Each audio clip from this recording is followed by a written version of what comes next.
Why has Mohanlal been awarded the Dada Saheb Phalke Award? Mohanlal is not a professional singer, but he did this. സുഹൃത്തുക്കളെ, മോഹൻലാലിനെ കുറിച്ചിട്ടാണ്.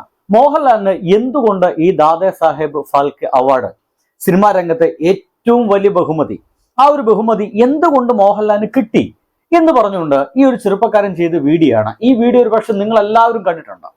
100% ഒരുപക്ഷെ എൻ്റെ video കാണുന്ന ആൾക്കാർ മുഴുവൻ ഇദ്ദേഹത്തിന്റെ ഈ ഒരു വീഡിയോ കണ്ടിട്ടുണ്ട്. നിങ്ങളിത് സ്റ്റാറ്റസ് ആക്കിയിട്ടുണ്ട് എന്നുള്ള കാര്യത്തിൽ എനിക്കൊരു സംശയമല്ല. ഇന്ന് ഇവിടെ ഈ വീഡിയോയിൽ കൂടെ ഞാൻ ചെയ്യാൻ പോകുന്നത് ഈ ഒരു വീഡിയോയോ അല്ലെങ്കിൽ ഈ ഒരു മനുഷ്യനെ ട്രോളാൻ വേണ്ടിയിട്ടൊന്നുമല്ല. പക്ഷേ മോഹൻലാലിന് എന്തുകൊണ്ട് ദാദാ സാഹേബ് ഫാൽക്കെ അവാർഡ് കൊടുത്തു എന്ന് പറഞ്ഞുകൊണ്ട് മോഹൻലാൽ ചില അഭിനയ മുഹൂർത്തങ്ങൾ അദ്ദേഹം ഇതിലൂടെ കാണിച്ചു തരുന്നുണ്ട്. I M so confused. അഭിനയത്തിന് വേണ്ടി മാത്രമാണെങ്കിൽ ബെസ്റ്റ് ആക്ടർ അവാർഡ് കൊടുത്താൽ പോലെ, ദാദാ സാഹേബ് ഫാൽക്കെ അവാർഡ് അഭിനയത്തിന് വേണ്ടി മാത്രം കൊടുക്കുന്നല്ലോ. സിനിമ എന്ന് പറയുന്ന മേഖലയ്ക്ക് കൊടുക്കുന്ന പരിപൂർണമായ സംഭാവനയ്ക്ക്, എല്ലാ തരത്തിലുള്ള സംഭാവനയ്ക്ക് കൊടുക്കുന്ന ഒരു അവാർഡാണ് ദാദാ സാഹേബ് ഫാൽക്കെ അവാർഡ് എന്നാണ് ഞാൻ കേട്ടിട്ടുള്ളത്. അഭിനയത്തിന് വേണ്ടി മാത്രമാണെങ്കിൽ ഇത്തവണ ആ ഒരു അവാർഡ് വാങ്ങിച്ചത് നമ്മുടെ ഷാറൂഖ് ഖാനാണ്. അദ്ദേഹത്തിന് കിട്ടാൻ യോഗ്യതയുണ്ടോ, അതും ആ ഒരു സിനിമയ്ക്ക് കിട്ടാൻ സാധ്യതയുണ്ടോ എന്നൊക്കെ ചോദിച്ചു കഴിഞ്ഞാൽ I M so confused. I don't have any answer. എന്തൊക്കെയായാലും ഇവിടെ ഇദ്ദേഹം പറയുന്നത് എന്തുകൊണ്ട് ഇദ്ദേഹത്തിന് ഇങ്ങനത്തെ ഒരു അവാർഡ് കൊടുത്തു, ഇതാ ഞാൻ മുന്നോട്ട് വയ്ക്കുന്ന കാരണങ്ങൾ പറയുന്നുണ്ട്. ഇദ്ദേഹം ആദ്യം പറയുന്നത് നമ്മളെല്ലാവരും കണ്ടു മറന്ന, അല്ലെങ്കിൽ ഇപ്പോഴും നമ്മളൊക്കെ കാണാൻ ആഗ്രഹിക്കുന്ന മോഹൻലാലിന്റെ ഏറ്റവും ഗംഭീരമായിട്ടുള്ള സിനിമയാണ്. ആ ഒരു സിനിമയിൽ പാട്ട് പാടാൻ അറിയാത്ത മോഹൻലാൽ ഒരു തരത്തിലും അദ്ദേഹത്തിന് ശാസ്ത്രീയ സംഗീതം പഠിച്ചിട്ടില്ല. പക്ഷേ എന്നിട്ടും തൊട്ടപ്പുറത്ത് ഒരു ജതി പാടുമ്പോൾ, തൊട്ടപ്പുറത്ത് സ്വരങ്ങൾ പാടുമ്പോൾ ആ സ്വരത്തിനനുസരിച്ച് ഒറ്റ ടേക്കില് ആ സ്വരങ്ങളെല്ലാം പാടിയിട്ട് ഒരു പ്രൊഫഷണൽ സിംഗർ പാടുന്ന പോലെ മോഹൻലാൽ അഭിനയിക്കുന്നുണ്ടെന്ന് ഇദ്ദേഹം പറയുന്നു. കഴിഞ്ഞിട്ടില്ല കേട്ടോ. മനസ്സിലല്ലേ? ഈ മനുഷ്യൻ ഡാൻസ് പഠിച്ചിട്ടില്ല, മോഹൻലാൽ ഡാൻസ് പഠിച്ചിട്ടില്ല. പക്ഷെ അദ്ദേഹം ഇത് ചെയ്തു എന്ന് പറഞ്ഞിട്ട് കമലദളം എന്ന് പറയുന്ന സിനിമയിൽ ഇദ്ദേഹം ഡാൻസ് കളിക്കുന്നുണ്ട്. ഇദ്ദേഹം കഥകളി പഠിച്ചിട്ടില്ല, എന്നിട്ട് അദ്ദേഹം കഥകളി ചെയ്തു. വാനപ്രസ്ഥം എന്ന് പറയുന്ന സിനിമയിൽ മോഹൻലാല് കഥകളി ചെയ്തു. അതേ സൈക്കോളജിക്കൽ രീതിയിലോ അദ്ദേഹം പോയിട്ടില്ല, അതൊന്നും പഠിച്ചിട്ടില്ല. എന്നിട്ടും ഒരു സിനിമയിൽ അതിഭീകരമായി സൈക്കോളജിക്കൽ ചേഞ്ച് ചെയ്യുന്ന രീതിയിൽ അദ്ദേഹം ഇങ്ങനെ അഭിനയിച്ചിട്ടുണ്ടെന്ന് പറഞ്ഞിട്ട് ഒരു രംഗം കൂടി നമുക്ക് കാണിച്ചു തരുന്നു. ഇങ്ങനെ 3-4 ഇദ്ദേഹത്തിന്റെ അഭിനയ മുഹൂർത്തങ്ങൾ എടുത്ത് കാണിച്ചുകൊണ്ട് ഈ കാരണങ്ങളെല്ലാം കൊണ്ട് മോഹൻലാലിന് ഇങ്ങനത്തെ ഒരു അവാർഡ് കിട്ടിയത് അർഹനാണ് എന്ന രീതിയിലാണ്. ഞാൻ സംശയിക്കുന്നില്ല, മോഹൻലാലിന് ആ അവാർഡ് കിട്ടാൻ അർഹനാണ് 100%. പക്ഷേ അഭിനയം എന്ന് പറയുന്ന മേഖല മാത്രം എടുത്തു പറഞ്ഞുകൊണ്ട് ഇദ്ദേഹത്തിന് മാത്രമാണ് അതുകൊണ്ട് അവാർഡ് കിട്ടാൻ യോഗ്യതയുള്ളൂ എന്ന് പറയുന്നതിനോട് എനിക്ക് തീരെ യോജിക്കാൻ കഴിയുന്നില്ല. 100% എനിക്ക് യോജിക്കാൻ കഴിയുന്നില്ല. കാരണം ഇതിനേക്കാൾ അപ്പുറത്ത് എനിക്ക് മുന്നോട്ട് വയ്ക്കാനുള്ളത് വേറൊരു നടനാണ്. ഇന്ത്യ കണ്ട ഒരു നമ്പർ 1 ആക്ടറാണ്. ഒരുപക്ഷെ നമ്മുടെ തമിഴ്നാട്ടിലെ ആ അവാർഡ് കിട്ടിയത് രജനിക്കാണ്. രജനികാന്തിന് മുന്നേ തന്നെ കിട്ടേണ്ട ഒരു വ്യക്തി എന്ന് പറയുന്നത് അതൊരു സംശയമില്ല, കമൽഹാസനാണ്. കമൽഹാസൻ ഞാൻ പറയുകയാണെങ്കിൽ ഇദ്ദേഹം, എൻ്റെ പൊന്നു സുഹൃത്തുക്കളെ, ഇദ്ദേഹം ഡയറക്റ്റ് ചെയ്ത കുറെ സിനിമകളുണ്ട്. കുറച്ച് സിനിമകൾ ഞാൻ നിങ്ങളുടെ മുമ്പിലേക്ക് പറയാം. ഒന്ന് ചാച്ചി എന്ന് പറയുന്ന ചാച്ചി 420 എന്ന പേരിൽ ഒരു സിനിമ ഇദ്ദേഹം ഡയറക്റ്റ് ചെയ്തതാണ്. ഹേ റാം എന്ന് പറയുന്ന സിനിമ നോക്കൂ, കമൽഹാസൻ ഡയറക്റ്റ് ചെയ്തതാണ്. വീരുമാണ്ടി എന്ന് പറയുന്ന സിനിമ കമൽഹാസൻ ഡയറക്റ്റ് ചെയ്തതാണ്. വിശ്വരൂപം എന്ന് പറയുന്ന സിനിമ ഈ പറയുന്ന സിനിമകളെല്ലാം കമൽഹാസൻ ഡയറക്റ്റ് ചെയ്യുക മാത്രമല്ല അതിന്റെ തിരക്കഥ കൂടി കമൽഹാസൻ ആയിരുന്നു എന്ന് മനസ്സിലാക്കുക. അങ്ങനെ ഇത്രയ്ക്ക് ഗംഭീരമായ വിജയിച്ച വിശ്വരൂപം പോലെയുള്ള, വീരുമാണ്ടി പോലെയുള്ള, ഹേ രാമം പോലെയുള്ള, ചാച്ചി 420 എന്ന് പറയുന്ന സിനിമ പോലുള്ള ഏത് സിനിമകളാണ് മേലെ പറഞ്ഞ ആ ഒരു സിനിമ നടൻ നമ്മുടെ മുമ്പിലേക്ക് തന്നിട്ടുള്ളത്?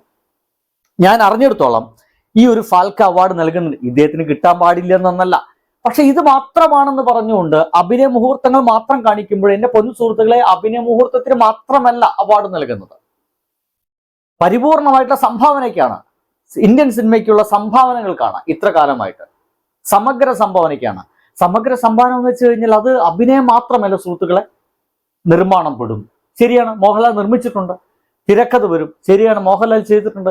എന്നാൽ അതിനേക്കാൾ ഒരു പടിയെങ്കിലും മുന്നില് നമ്മുടെ കമൽഹാസൻ ചെയ്തിട്ടില്ലേ എന്നാണ് എന്റെ സംശയം. ഇങ്ങനത്തെ ഒരു വീഡിയോ ഉള്ളതുകൊണ്ട് മാത്രം പറയാണ്, അല്ല ഞാൻ വെറുതെ ശരി എന്തായാലും ഡയറക്ടർ ചെയ്ത സിനിമ ഇനിയിപ്പോ അവിടെ കിടക്കട്ടെ. അതിഗംഭീരമായിട്ട് പാട്ട് പാടിയിട്ടുണ്ട് നമ്മുടെ കമൽഹാസൻ. കമൽഹാസൻ ഒരു ഗായകനാണ്. നിങ്ങൾ ചുമ്മാ ഗൂഗിൾ അടിച്ചു നോക്കൂ, ഇദ്ദേഹം ഒരു പിന്നണി ഗായകൻ കൂടിയാണ്. തമിഴ്, ഹിന്ദി, തെലുങ്ക്, മലയാളം, ഇംഗ്ലീഷ് ഈ ഭാഷകളിലൊക്കെ നമ്മുടെ കമൽഹാസൻ പാടിയിട്ടുണ്ട്. ഒന്നും വേണ്ട, നമ്മുടെ COVID-19 എന്ന് പറയുന്ന കാലഘട്ടത്തില് ഒരു പാട്ട് എഴുതിയിട്ടുണ്ട്. പാൻഡമിക്കിനെ കുറിച്ചുള്ള ഒരു ഗാനത്തിന്റെ വരികള് ഇദ്ദേഹം എഴുതുകയും അതിന്റെ മ്യൂസിക് വീഡിയോ ആയിട്ടുള്ള അറിവും അൻപും എന്ന് പറയുന്ന ഒരു പാട്ട് ഇറക്കുകയും ചെയ്തിട്ടുണ്ട് നമ്മുടെ കമൽഹാസൻ. മനസ്സിലാവുന്നുണ്ടോ വിചാരിക്കുന്നു. കഴിഞ്ഞിട്ടില്ല, ഇനി എനിക്ക് പറയാനുണ്ട്. എവിടെ അത് സുഹൃത്തുക്കളെ? ഒറ്റ മിനിറ്റ്. ഇങ്ങനെ കമൽഹാസൻ പാടിയ പാട്ടുകൾ ഏതൊക്കെയെന്നൊക്കെ ചോദിച്ചു കഴിഞ്ഞാൽ ഒരുപാട് പാട്ടുകളുണ്ട്. ഈ അടുത്ത് പോലും ഇറങ്ങിയ നമ്മുടെ ഒരു സിനിമയിൽ, ഒരു അതിഗംഭീര പ്രകാശിന്റെ ഒരു സിനിമയിൽ, അതിൽ ഒരു വണ്ടർഫുൾ സോങ് പാടിയത് കമൽഹാസനാണ്. ഒരു രക്ഷയില്ല. തേമ്പാണ്ടിച്ചിമയില് അതില് കമൽഹാസൻ ഉൾപ്പെട്ടിട്ടുണ്ട്. ഇനി പാട്ടുകൾ ഏതൊക്കെയെന്ന് കൃത്യമായിട്ട് പറയുകയാണെങ്കിൽ ഞാൻ അതിന്റെ ലിസ്റ്റൊക്കെ എടുത്തിരുന്നു. എൻ്റെ ആ ലിസ്റ്റുകൾ കുറേ ഒന്നും കാണാനില്ല എന്നുള്ളതാണ് കേട്ടോ. എന്തായാലും ഞാനത് പറഞ്ഞുതരാം. ഇനി അതേപോലെ തന്നെ കമൽഹാസന്റെ ഡാൻസിനെ പറ്റി പറയുകയാണെങ്കിൽ നോക്കൂ, മോഹൻലാല് ഡാൻസ് അറിയാതെ ഡാൻസ് കളിച്ചു എന്നൊക്കെ പറയുന്നു. പക്ഷേ ഡാൻസ് പഠിച്ച് സിനിമയ്ക്ക് വേണ്ടി മറ്റും പഠിച്ച് ഗംഭീരമായിട്ട് ഇദ്ദേഹം ഡാൻസ് കളിച്ച സിനിമ കൂടി ഉണ്ടെന്നേ. സാഗര സംഗമം എന്നാണ് ആ സിനിമയുടെ പേര്. സാഗര സംഗമം കണ്ടിട്ടില്ലെങ്കിൽ 1983 എങ്ങാണ്ട് ഇറങ്ങിയ സിനിമയാണ്. എൻ്റെ പ്രിയ സുഹൃത്തുക്കള്, ആ സിനിമ നിങ്ങൾ പോയി കാണണം. ഒരു പക്ഷേ ഒരു പടി സമഗ്ര സംഭാവന എന്ന രീതിയിൽ നോക്കുകയാണെങ്കിൽ, കഥയുടെ പേരിൽ നോക്കുകയാണെങ്കിൽ, തിരക്കഥകൾ എഴുതിയ പേരിൽ നോക്കുകയാണെങ്കിൽ, സംവിധാനം ചെയ്ത് വിജയിപ്പിച്ച സിനിമകൾ എണ്ണ നോക്കുകയാണെങ്കിൽ, പാട്ടുപാടിയ സിനിമകൾ എണ്ണ നോക്കുകയാണെങ്കിൽ, ഡാൻസ് കളിച്ച് നോക്കുകയാണെങ്കിൽ, ഈ കാരണങ്ങൾ കൊണ്ടൊക്കെ ഒരു പക്ഷേ ഒരു പടിയിൽ ഇങ്ങനെ താരതമ്യം ചെയ്യാൻ നിന്ന് കഴിഞ്ഞാൽ ഞാൻ കമൽഹാസനെ കൊണ്ടുപോയിട്ട് വയ്ക്കും കേട്ടോ. ഒരു സംശയമില്ല, ഞാൻ ആ മനുഷ്യനെ കൊണ്ടുപോയിക്കും. സമഗ്ര സംഭാവനയ്ക്കാണ് അവാർഡ് എങ്കിൽ. അതല്ല, അഭിനയം മാത്രം വെച്ച് നോക്കുകയാണെങ്കിൽ ഞാൻ പറയുന്നത് അത്ര വലിയ എളുപ്പമുള്ള കാര്യമല്ല ഈ അഭിനയിക്കുക എന്നൊക്കെ പറഞ്ഞ പരിപാടി. അതില് മോഹൻലാല് ഭരതം എന്ന് പറഞ്ഞ സിനിമയിൽ ചെയ്ത പെർഫോമൻസ്, ദശരഥം എന്ന് പറഞ്ഞ സിനിമയിൽ അവസാനം മാഗി ചേച്ചിയുടെ തോളും കൈ പിടിച്ചുകൊണ്ട് അവര് സ്നേഹിക്കുന്ന പോലെ എന്നെ കൂടി സ്നേഹിക്കാമോ എന്ന് ചോദിക്കുന്ന ചോദ്യങ്ങളാണ്. ബാലമാഷായിട്ട് അഭിനയിച്ച മമ്മൂട്ടിയുടെ ഒരു അഭിനയമുണ്ട്. എന്റെ സുഹൃത്തുക്കൾ, ഇതൊന്നും എളുപ്പമുള്ള പരിപാടിയല്ല. ഇതൊക്കെ വേറെ ലോകമാണ്, വേറെ ലോകമാണെന്ന് തന്നെ പറയും. ഇതൊന്നും അത്ര സിമ്പിൾ അല്ലെന്നേ. അത് മോഹൻലാൽ ആയാലും മമ്മൂട്ടി ആയാലും കമലഹാസൻ ആയാലും ഇതൊന്നും അത്ര എളുപ്പമുള്ള പരിപാടിയല്ല. മമ്മൂക്കൊക്കെ ചെയ്തു വെച്ച വേഷങ്ങളൊക്കെ ചില സംഗതികളൊക്കെ ഒന്നും അയ്യോ നമുക്ക് അതിൽ നിന്ന് വേറെ ആളെ മാറ്റി വെക്കാൻ പറ്റില്ല. ഒരു ഭൂതക്കണ്ണാടി എന്ന് പറഞ്ഞ സിനിമയിലുണ്ട്. അതിലൊക്കെ മമ്മൂക്ക ചെയ്ത വേഷം വേറെ ആർക്ക് ചെയ്യാൻ കഴിയുമെന്ന്, വേറെ ഏത് മനുഷ്യൻ നമുക്ക് അവിടെ ഫേസ് ചെയ്യാൻ സാധിക്കും. അതേപോലെ മോഹൻലാല് പരിപൂർണമായിട്ടും രണ്ട് കൊച്ചു കുഞ്ഞുങ്ങൾ അവര് വഴി തെറ്റി പോകാതിരിക്കാൻ, അവർ നാശമാവാതിരിക്കാൻ, ലൈംഗിക വൃത്തിയിലേക്ക് തിരിയാതിരിക്കാൻ വേണ്ടി കൊന്നു കളഞ്ഞ cinema. I forgot the name of the movie. I'm so sorry. ആ ഒരു സിനിമയിൽ അദ്ദേഹം ചെയ്തിരിക്കുന്ന വേഷമുണ്ട്, വേറെ ആർക്ക് ചെയ്യാൻ കഴിയും?